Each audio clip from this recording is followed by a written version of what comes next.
Hey guys, what's up? How you all doing? Happy New Year to all of you as well.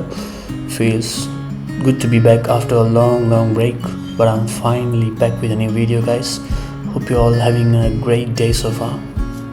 So I'm currently on vacation here in Dubai, and in today's video we are heading to another emirate outside of Dubai called Al Ain. So I'll be going there with my family. Just a nice little getaway and to spend some quality time together. On the way we stopped for lunch because everyone was hungry, and I had some amazing Chinese fried rice. It was really great, and rest of my family had Indian biryani. Honestly, the food was really good and gave us energy that we needed for the rest of the day. It was an amazing lunch.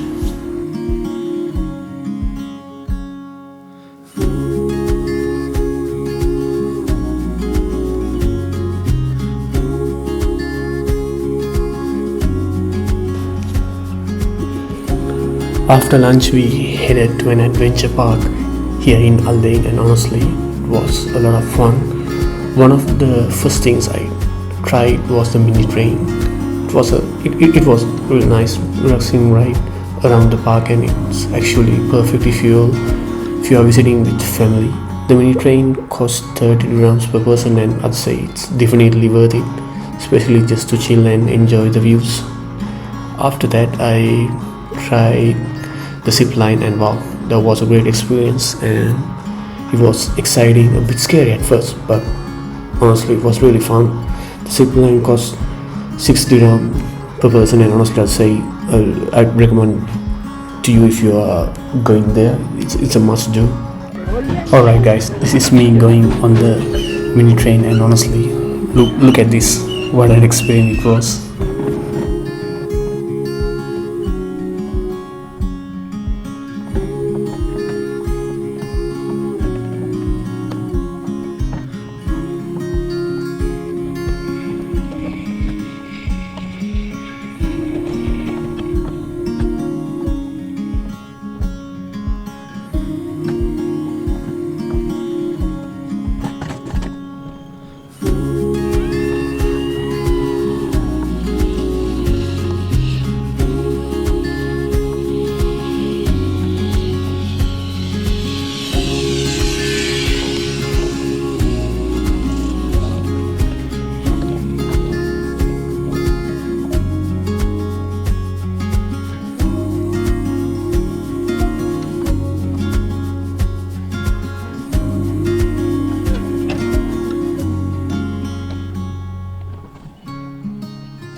Passenger car wait 1 minute.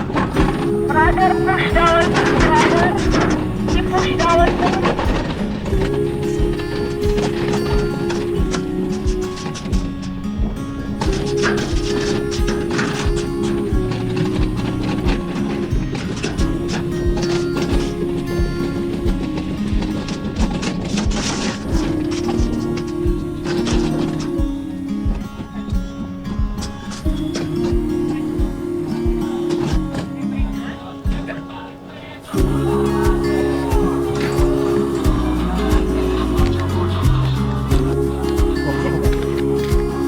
Thank you. Cái đó là gì vậy đi?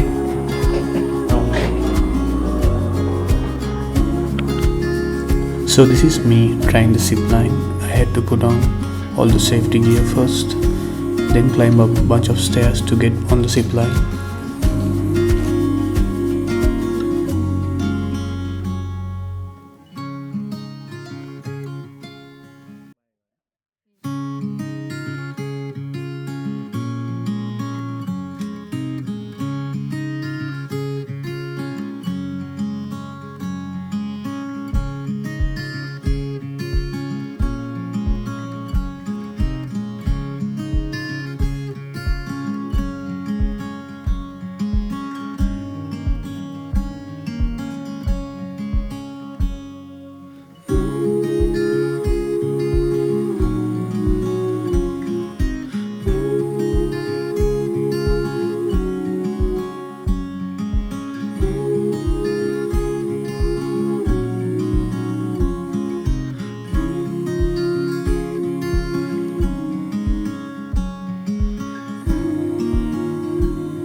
Thumbs up to the camera, and I'm going on the zip line now.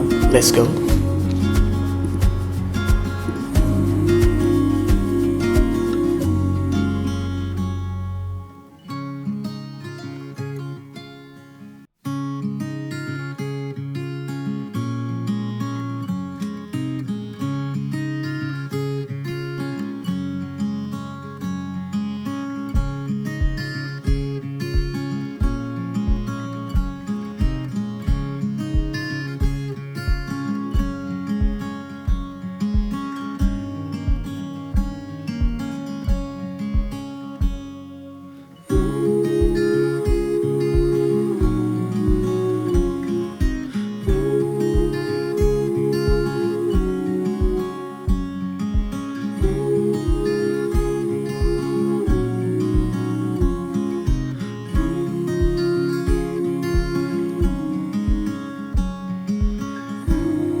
After the zip line, we went to check out Ain Oasis, which is full of beautiful date palm trees.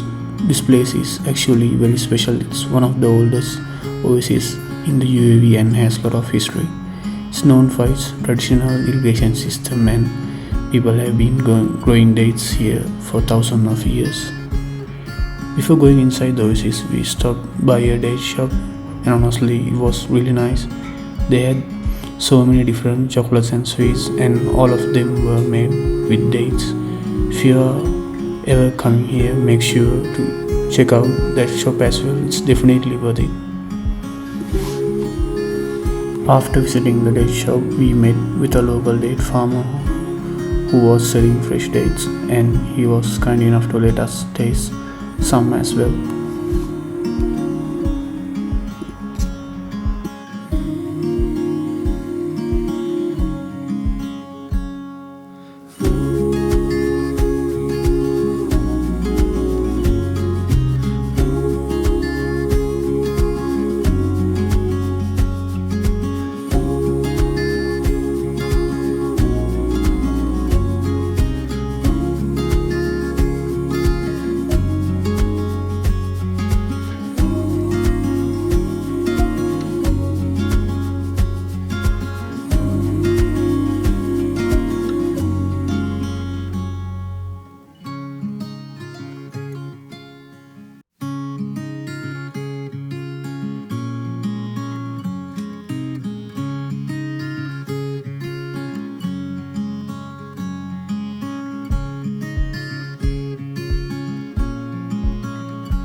After tasting some amazing dates, we went on a guided tour around the date farm and listened to what the guide had to say about the place.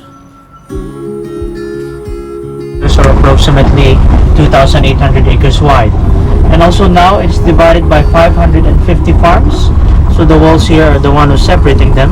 So because they have three different ownerships. So some of the farms are owned privately and some of them owned by the royal families. And the third one is owned by the government, which is under Islamic Affairs and Endowment of UAE. And also, every farm here is mainly producing dates. So the palm trees that we're looking all around, they're all date trees. Now we have more or less total of 147,000 date trees. And also, you may see other fruits which is planted below the date trees like bananas. We grow also here now mangoes, lemons, limes, figs, and many other more. So that is because of the three-tiered agriculture kind of farming which is used now. So basically every farm is surrounded by date trees, so it would be protecting the other fruits which is planted below them from direct sunlight by shading. And also we'll have a stopover later in the middle farm, so you may see the falad system, which is the irrigation of the oasis.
Look at this date tree, it's full of dates.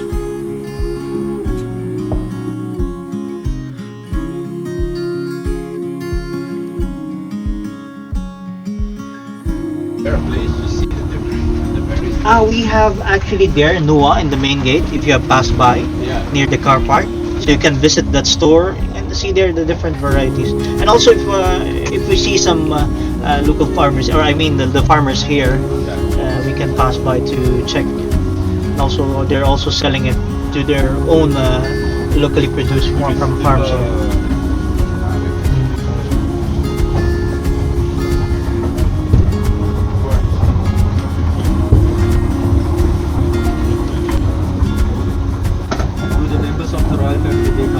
Yeah, actually, I think last year, in the month of like September, if I'm not mistaken, they went here.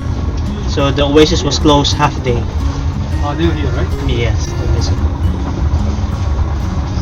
Sheikh Hessa's farm is here, named for the mother of Sheikh Khalifa.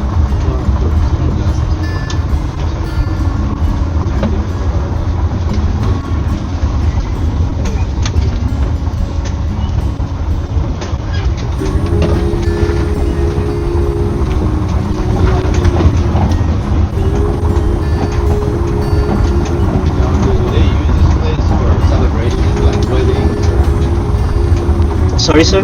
Come again. Do they use this place for celebrations such as weddings, etc.? No, now actually no. But some private farms, when their family gathering, they would do like picnic inside their farms. Yeah.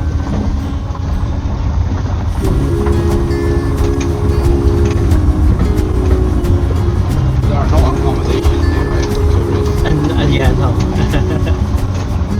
But now they are planning to like build like a commercial space in the center.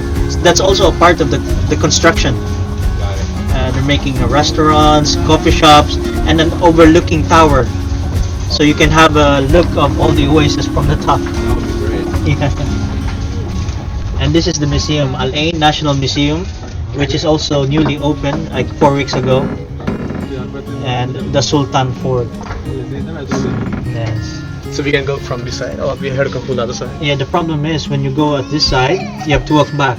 So much better if you bring your car going to the front gate of this oasis. I mean the museum. But when the road here is open from the center, from the main gate, we can go right ahead through the main door of the museum, through from the oasis. So there is direct access to this from the back? There, this is from the back. Okay. So the front is in the center. So the construction from the main gate going through this museum is also 1 kilometer. Yeah. So this is only one part.